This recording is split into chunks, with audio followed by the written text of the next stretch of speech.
हाय। हाय। ये बताओ अंदर के हालात कैसे हैं? अब्बू सो गए? Thank you God, thank you. इतना शुक्र अदा करने की कोई ज़रूरत नहीं है।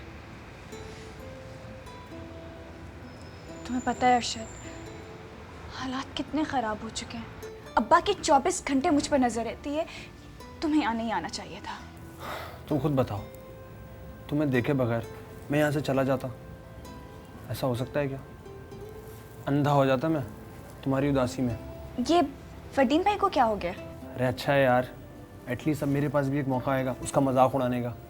तुम्हें नहीं मालूम, उसने वहाँ मेरा बहुत रिकॉर्ड लगाया। लेकिन ये चक्कर मेरी समझ में तो बिल्कुल नहीं आ रहा। लो, जिसका खुद का चक्कर है उसकी अपनी समझ में नहीं आ रहा तो भला मैं और तुम क्या समझेंगे? तो क्या अब वो उस लड़की को तलाश करने वापस जा रहे हैं? जाहिर है। मुझे तो ये कोई रूह वूह का चक्कर लगता है। मैंने सुना है कि ऐसी जगहों पे बहुत जिन्नात और रूहों का असर होता है, जो वैसे आमतौर पे नज़र नहीं आती मगर आईने और कैमरे में ज़रूर नज़र आती हैं। तुम फरदीन भाई को समझाओ, कहीं किसी बुरे चक्कर में ना फंस जाए।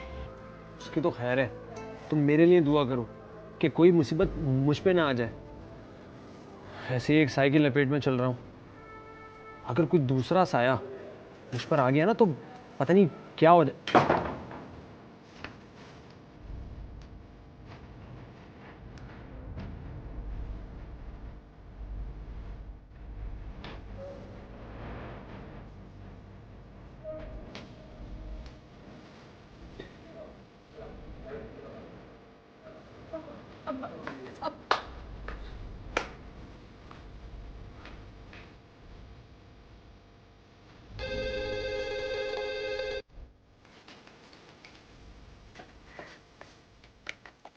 हेलो,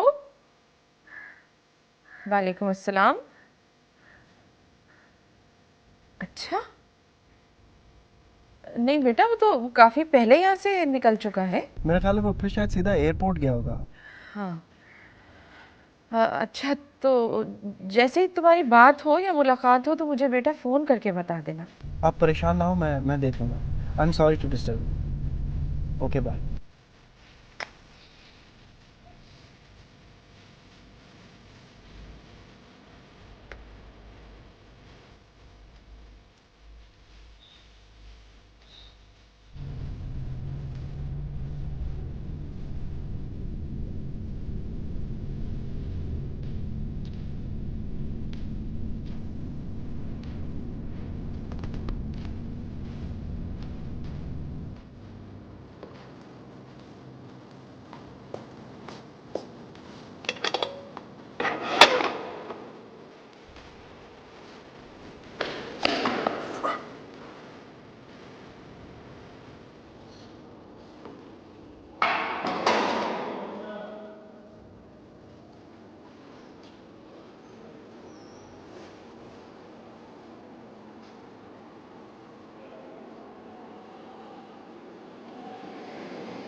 मैं यहाँ किसी को ढूंढने आया। किसको?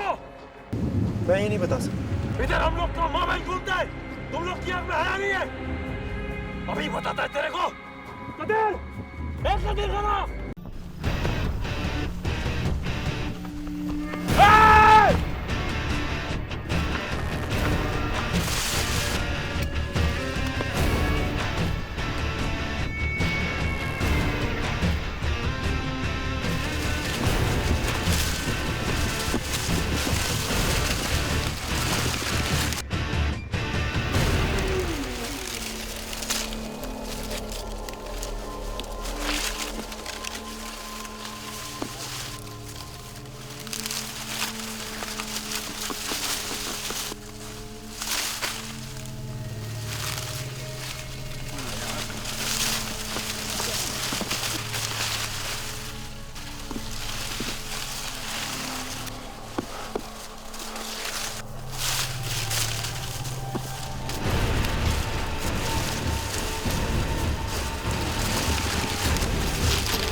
याद में उधर गांव की तरफ बुरी नियत से आ रहा था बाबा साहब, जिधर गांव का औरत लोग पानी भरने जाता है उधर बुरी नियत से देख रहा था बदबख्त। बाबा साहब मेरे को ये शक्ल से बदमाश लगता है। आंखें देखो इसका बाबा साहब, शैतान जैसा आंख है इसका। मैं तो कहता हूँ इसकी हड्डी पसली तोड़ के इसको शहर जाने वाला सड़क पे फेंको, ताकि आइंदा कोई इधर बुरी नियत से देखने का हिम्मत भी नहीं करे बाबा साहब। और मैं तो कहता हूँ इसका सर गंजा करो, इसका मुंह काला करके गधे पे बिठाओ, वो ताकि सबको पता चल जाए कि हमारे गांव की तरफ जो भी बुरी नजर से देखेगा वो उसका यही असर होगा। मैं तो बोलता है इसको जेल में दो यार। वो जेल हमारे बोलने से थोड़ी डालेगा। पहला कौन सा पुलिस ने हमारे लिए अच्छा काम किया जब इसको गिरफ्तार करेगा? पहले जो शहर से आके तुम्हारे गांव का इज्जत लूट के चला गया, उसका क्या किया बाबा साहब पुलिस ने? 4 पैसे के बाद घर जाके बैठ गया। अभी इसको अंदर करेगा पुलिस? मैं तो बोलता है बाबा साहब, इसका हड्डी पसली तोड़ के इसको शहर जाने वाला सड़क पे फेंको, ताकि आइंदा कोई इधर बुरी नियत से देखने का हिम्मत भी नहीं करे। बस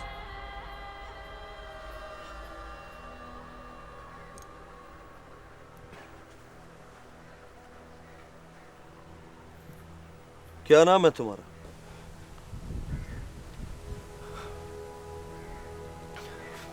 फरदीन। किधर से आए तुम? कराची से। इधर हमारे इलाके में तुम क्या करने आए? ये क्या बोलेगा बाबा साहब? ये तो मुंह काला करने आया था अपना बदबख्त। तुम बोलो, अपना बात करो। इधर क्यों आया था? मैं मिलने आया था या किसी से। किससे?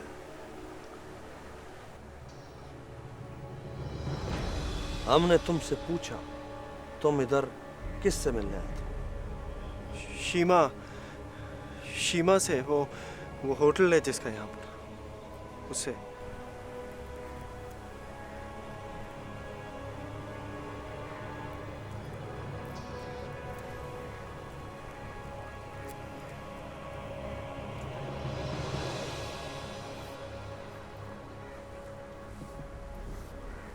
तुमको उसकी बात का यकीन है? देखता हूँ बाबा साहब।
मैडम, आपके गांव से कुछ लोग मिलने आए हैं आपसे। मैं इस वक्त किसी से नहीं मिल सकती।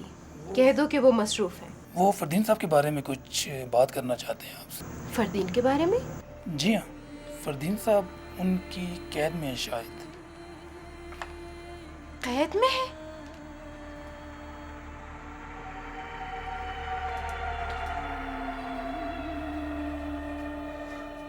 अस्सलाम वालेकुम हवलदार भाई, जरा ये दरवाज़ा खोलो, मैंने जरा एक बात करना जरूरी। नहीं, ऑर्डर नहीं है।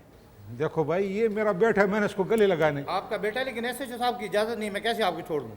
भाई मेरा बात सुनो, एसएचओ साहब को ना तुम इसको खोल के उधर, ये एसएचओ साहब को तुम बात करो ना, मैं जरा इधर बात कर, दरवाज़ा खोलो। जल्दी करो। अच्छा खोलो खोलो खोलो, आप जल्दी कराएं। खोलो भाई। वो खनाखारात, वो बदबख्त कमीना, मैं तुम्हारा ये क्या खड़ी तोड़कर तुमको घर में बैठाऊंगा। तुमने मेरा नाक कटवाया, नाक मैं तुम्हारा गला काटूंगा। कमीना जलील आदमी, तुमने उस 2 नंबर आदमी के सामने मुझको एक ठके का कर दिया। क्या हो रहा है? क्या हो रहा है? ये लड़का चोरी के केस में है, उसका बाप है। लाओ उसको मेरे कमरे में लाओ, को मेरे कमरे में लाओ।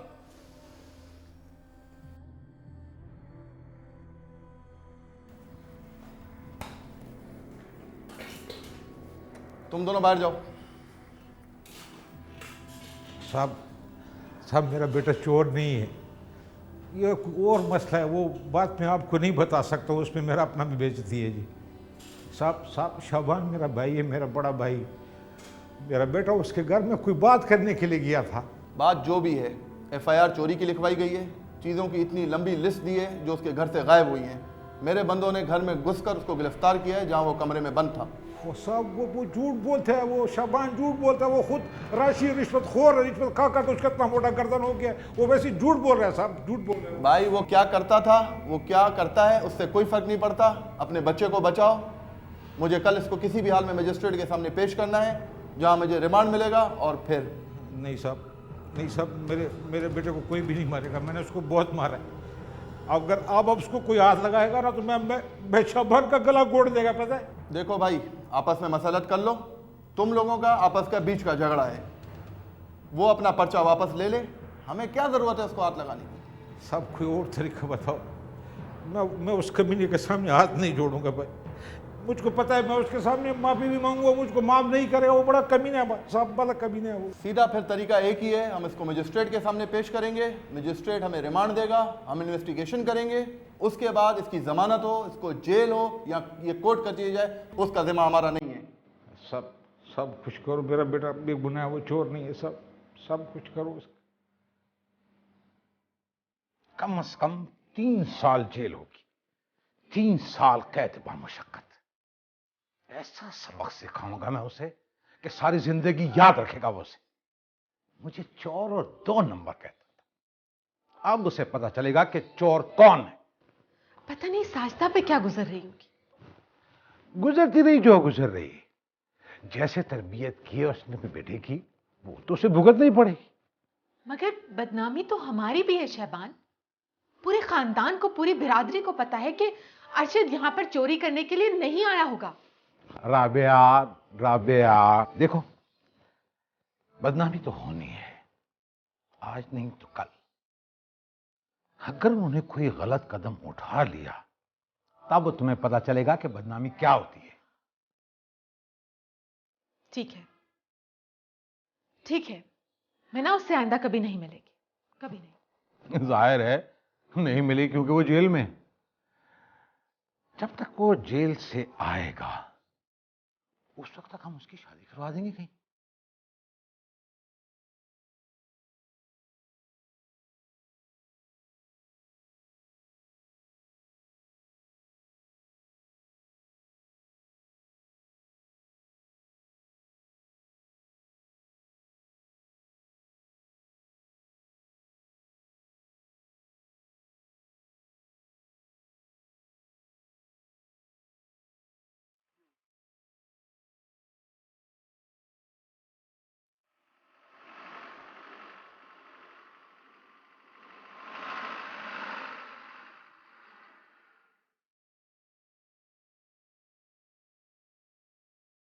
अस्सलाम वालेकुम बाबा, कैसे हो तुम?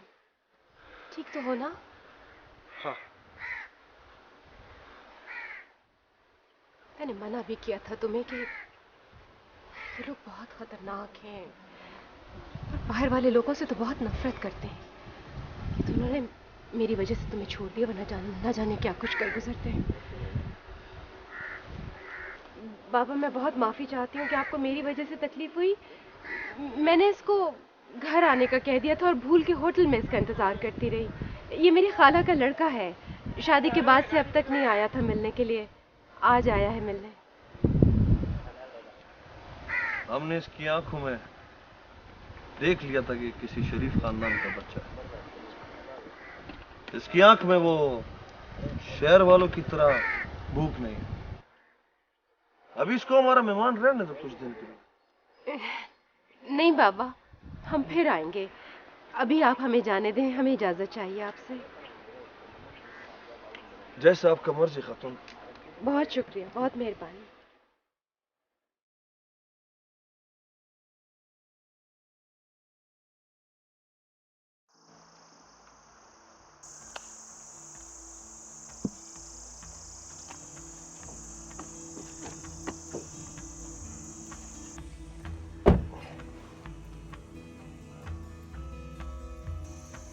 थक गए हो? चलो अब आराम से होटल जाकर सारा दिन रेस्ट करना, ठीक है? चलिए।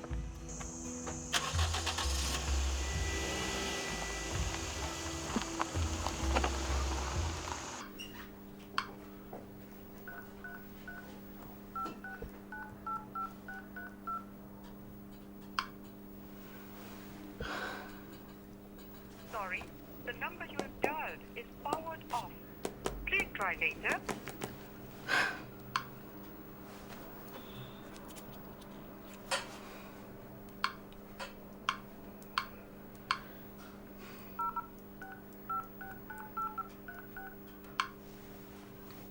Sorry, the number you have dialed is powered off. Please try later.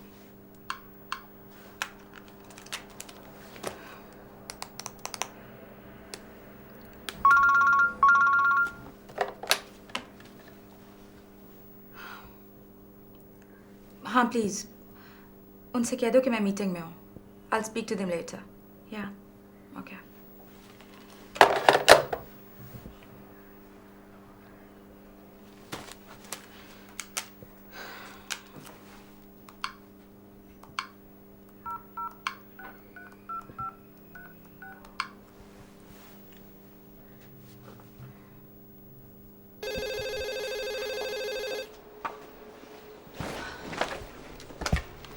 Hello hello अस्सलाम वालेकुम आंटी।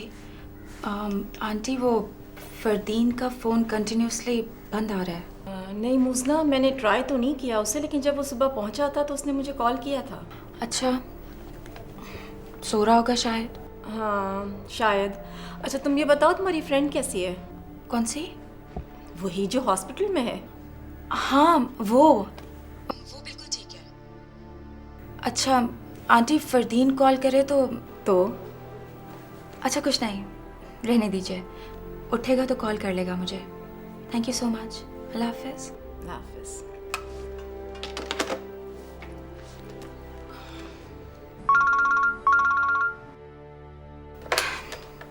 समीना किसी का भी कॉल आए मुझे मत देना प्लीज़। पापा का उनको बोलो I'll just call him back. Okay?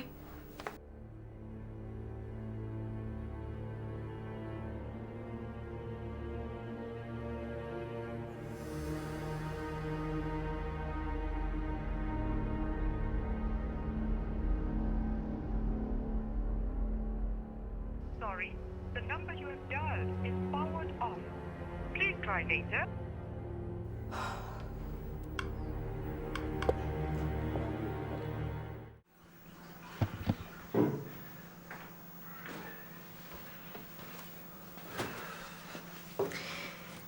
यकीन नहीं आ रहा कि तुम यहाँ हो।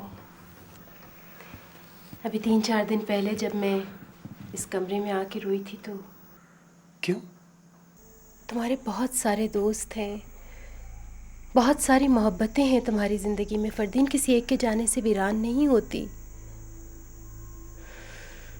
लेकिन मेरी ज़िंदगी तो तुम्हारे जाने से वीरान हो गई थी। पता है मैंने तो इस कमरे को भी लॉक करा दिया था कि तुम्हारी खुशबू किसी और की स्मेल से नाराज़ होकर चली ना जाए। सर्दी पड़ गई है ना। ये सब कैसे हुआ? क्या? तुम्हारी तो शादी हो रही थी ना, फिर अचानक तुम्हारा यहाँ आना। शीमा जी मुझे वो लड़की मिल गई है। कौन लड़की? वही जो अपना पाजेब छोड़ गई थी मेरे पास। कहाँ मिली थी वो तुम्हें? एक मिनट।